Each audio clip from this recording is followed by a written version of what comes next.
हाती परडी कुंकू भाळी अंतरी तेवली ज्योती ग भंडाऱ्याची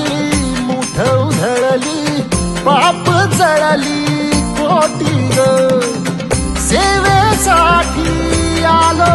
दुरुनी तूच जीवाचा जीव स्वामी होऊ दे मंगल आई ग हाती परडी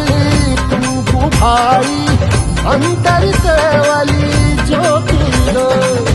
भंडाऱ्याची मुठ उधळली